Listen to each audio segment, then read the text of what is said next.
The billionaire wakes at 5 a.m.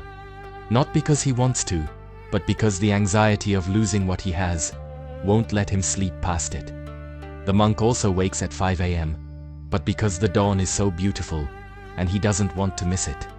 Same hour but completely different worlds. Let's face it, Jeff Bezos has more money than most countries, and he has also said publicly that he struggles to find peace. In complete contrast, the Dalai Lama owns almost nothing. In over 50 years of exile and stripped of his home, his country, his people, he has not reported a single unhappy morning. The billionaire measures his wealth by way of what he has accumulated. The monk, however, measures his wealth in what he no longer needs. One of these will represent a number that can go down. The other is not a number at all. The ancient Stoics had a concept called eudaimonia, which is often translated as happiness, but more precisely, it means flourishing, living in full alignment with your nature and values. Marcus Aurelius, the most powerful man in the world in his time, wrote privately that the only wealth worth pursuing was the one no one could take from you: your capacity for reason, your response to events, your character. He had every material thing imaginable, and yet he spent his life writing about the things that money couldn't touch.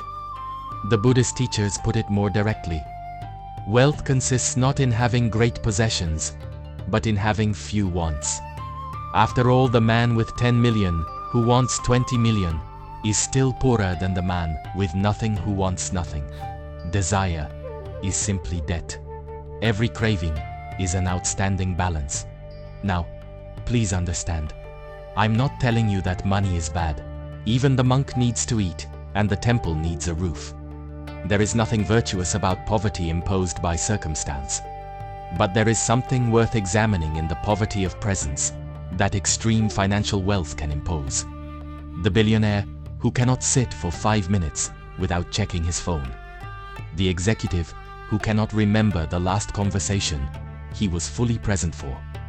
The man who worked 60 hours a week for 30 years to retire into a silence he has no idea what to do with.